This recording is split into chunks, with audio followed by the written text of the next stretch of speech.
guddiga doorashada sharafta iyo qiimaha badan murashaxiinta odayaasha dhaqanka saxaafadda dadweynaha qaybihiisa kala duwan dhammaantiin asalaamu calaykum waraxmatullahi wabarakaatu salaan kadib waxaan rabaa inaan marka hore u ducayno una hambalyayno baarlamaanka cusub baarlamaanka labaad ee dowlad goboleedka Jubbaland ee sida xaqa iyo xalaasha ku yimid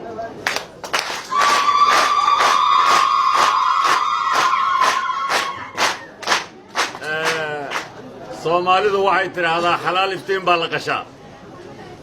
baarlamaankan waxaa la dhaariyay duhur cad laakiin mugdi iyo habeen iyo luqluq ma dhaarin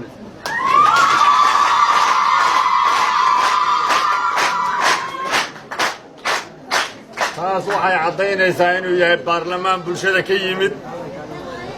si sharaf iyo qiimo leh ku yimid si sharci ah ku yimid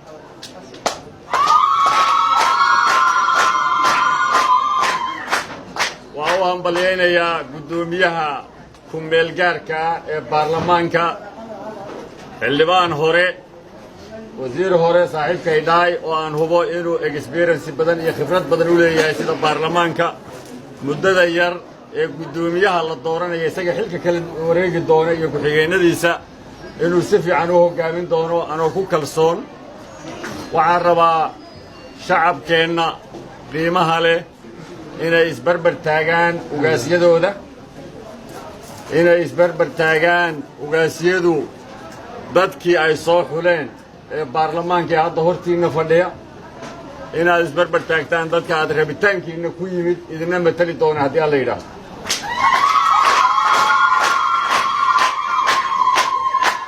anigoo ku hadlaya afka murashaxiinta afka isbeddeldoonka waxaan haddii alla yidhaahdo gudageli doonnaa geeddi socodkii isbeddelka oo ka bilowday halkan u gudbi doona markii guddoonka la doorto in madaxweynihii la doorto markay intaasi inoo dhammaatana haddii alla yidhaahdo caasimad dambe oo ku-meel gaara kuma shaqayn doono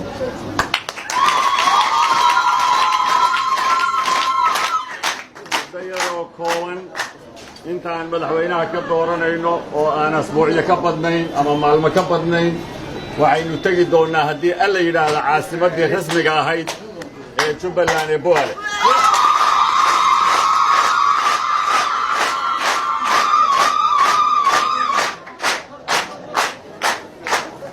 waxaan si gaara ugu mahadcelinayaa shacabka qiimaha badan isbeddeldoonku wuxuu ka soo bilowday geedi dheer wuxuu soo maray xilli dheer wuxuu soo maray marxalado badan wuxuu soo maray xilli ashur lagu addimo wuxuu soo maray xilli airboodka laga soo lugeeyo wuxuu soo maray xilli guryaha la isugu daato wuxuu soo maray xilli aan dariiqyada la mari karin oo makhaayadaha lagaga kaftami karin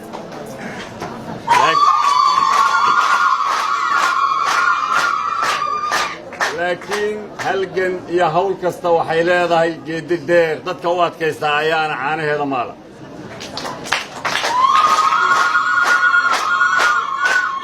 waxaan idinku baaqayaa idiinna soo jeedinayaa inaad halkii ka sii waddaan sii dhiirataan sii xoogaysataan innagoo amnigeenna iyo midnimadeenna iyo walaaltinimadeenna gacmaha ku wada haysanoo ilaalinayna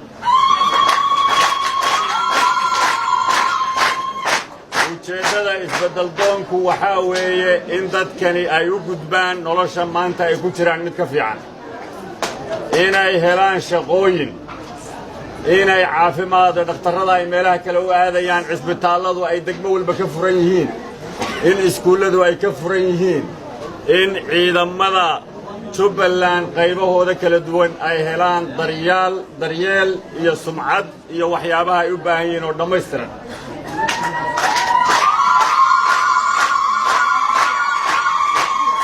ujeeddada isbeddeldoonku waxaa weeye carruurta Kismaayo joogta ee iskuullada aadaysa inay la mid noqdaan oo ay xuquuqdaas oo kale helaan carruurta ku nool Bu'aale Jilib Jamaame Badhaadhe Saakow xagar iyo inta u dhaxayso oo dhan dadka ku nooli waxaa la rabaa inay helaan xuquuqda dadka Kismaayo jooga oo kale ay leeyihiin oo ay iskuulla aadaan oo caafimaad helaan oo waxbarasho helaan oo beeraha fashaan oo ay dib u helaan inay hawlahoodii qabsan karaan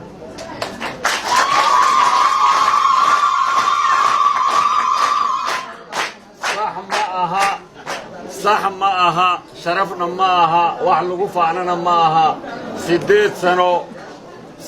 سنو عدي تقانا سعموشي يا مدام تدحدو ذا الوشرة برواقان وكشرنا نوض بان هيسنا عركي بان نوداي جيلي بان نودالي انتا اينا نفوقنا عنا صح ما أها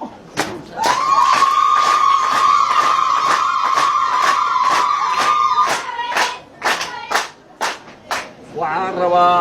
inaan haddaynu nahay isbeddel doon ujeeddadeennu caddahay inuu hebel madax noqdo ma aha waxaa sharaf noo ah murashaxiintu inay midaysan yihiin oo hortiinna fadhiyaan ujeeddaduna waxaa weeye in ay isbeddelkaa horseedaan innagoo isku wada duuban idinkana waxaan idiin dardaarmaynaa inay isku duubnaataan golaha baarlamaanka cusub inuu isku duubnaado inuu gacmaha is haysto hujuumka iyo sheekada iyo cagajug laga bilaabo saacaddan waxaa leedin xasaanad ha lagu xiro ha lagu dilo ha lagu cagajugleeyo xasaanadaad leedahay xildhibaan hadda halkan fadhiya wuxuu lahaa stationka la iga yeedhaya askariga stationka kaaga yeedhaya laga bilaabo haddeer adaa xukuma hadduu sharciga yaqaan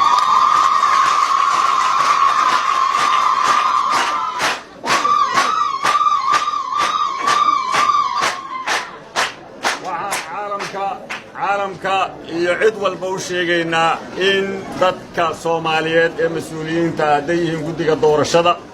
hadday yihiin golihii isbeddelka hadday golihii badbaadada hadday yihiin xildhibaanada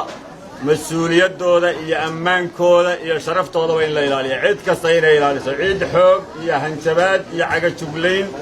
iyo tahdiid cid wax kaga qaadaysaa ma jirto cid xoog iyo qori iyo maxaan ku dhahdaa digdig dal ku haysanaysaana ma jirto dalkan waa la wada leeyahay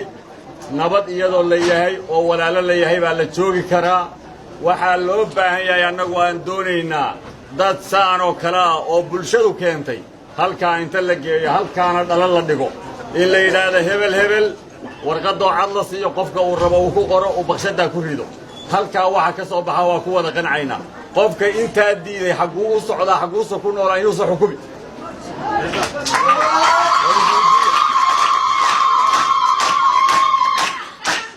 saddex mid baan ka qaadanayaa annagu ma doonayno waxaan doonaynaa halkii kursi hal qof sida hadda dhacday oo kale intaa marka laga tago waa mahadsantiin intaa marka laga tago Jubbaland waa magaalo nabadeed waa magaalo midnimo ma aha magaalo lagu ururiyo mucaaradka dawladda federaalka ma aha magaalo lagu casuumo mucaaradka dawladda federaalka la isugu yeero ma aha meel laga dumiyo dawladda Soomaaliyeed shacabka Soomaaliyeed ee halkan ku dhaqan waxay og yihiin inay Jubbaland tahay dawlad goboleedkoodii dawladda federaalka ay tahay dawladoodii federaalka ahayd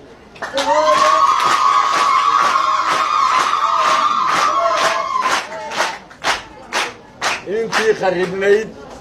cir iyo dhul iyo bad iyo kalluun iyo macdan bay iibsatay in lagu soo casuumo Kismaayo oo la yiraahdo kaaleyna la dumiyo dawladda federaalka shacabka reer Jubbaland ma yeeli doonaan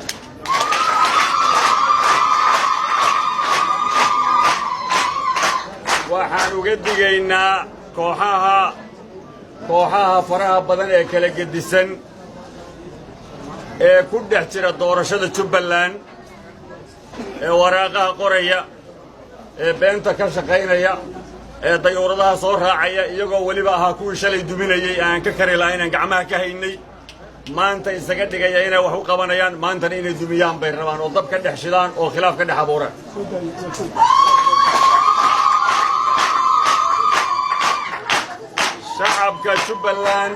shacabka Jubbaland wuxuu ka shaqaynayaa midnimo wuxuu ka shaqaynayaa wanaag wuxuu ka shaqaynayaa horumar waxaan hadalkayga ku soo ururinayaa golaha baarlamaanka waxaa la idinka rabaa inaad guddoon macno la doorataan oo dhinaca kale sharciyadda marka la aado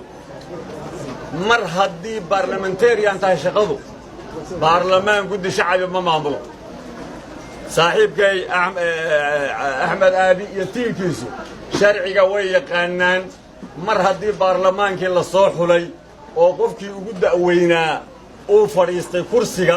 waxay noqonayaan observer technically idinkala shaqaynaya waxaad u baahantihiin bay idinka caawinayaan guddi doorasho oo guddoonkaad iska dhex dooranaysaan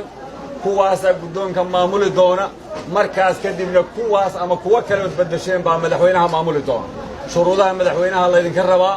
habraaca laydinka rabaa timetableka laydinka rabaa idinkoo wakhtiga ilaalinaya waxaan rabaa inaan hoosta ka xariiqo maamulkeennii hadda wakhtigiisu dhammaanayey maanta bishu waa imisa berritay kaga eg tahay oo 18 ogosta wixii ka dambeeya 15 ogost ah 15 ogost ayay kaga eg tahay maamulkeennii hore ee sii jiray wakhtigiisii intaa wixii ka dambeeya waxay ahaanayaan caretaker waxa la yidhaahdo haddaba waa caretaker macnaheedu waxa weeye waa sii hayayaal taa macnaheedu waxay tahay cid kasta kursiga ay fadhido waxay sugaysaa qofkii ka beddeli lahaa kuraasta caalamku inay cidla noqdaan lama ogola qofku marka xataa lagaa helo kursiga waad sii fadhiyaysaa markaad ka kacdo waa in qofkii kala fadhiiso waa caretaker waxa loo yaqaana ama sii hayayaal laakiin wakhtigii wuu ka dhammaaday mandatekii ay haysteen wuu ka dhammaanayaa berrituu kaga egyahay madaxweynaha baarlamaanka mar horuu ka dhammaaday golaha wasiiraduna inta wasiirada kale loo soo dhisaya waa joogayaan sharciyan laakiin waxaan rabaa inaan idiin sheego in shuruucda iyo sistamka dalka haddii la diiday beeshii caalamka oo la diiday dawladdii federaalka ahayd oo la diiday hay-adihii kale ee caalamiga ama igad ha noqoto ama african union ha noqoto oo shacabkii soomaaliyeed ee reer jubbaland la diiday oo odayaashii dhaqanka la diiday oo murashaxiintii la diiday oo dadkii maxaanku idhahdaa bulshada aa la diiday xaggee loo socdaa bal weydiiya xaggee u socdaa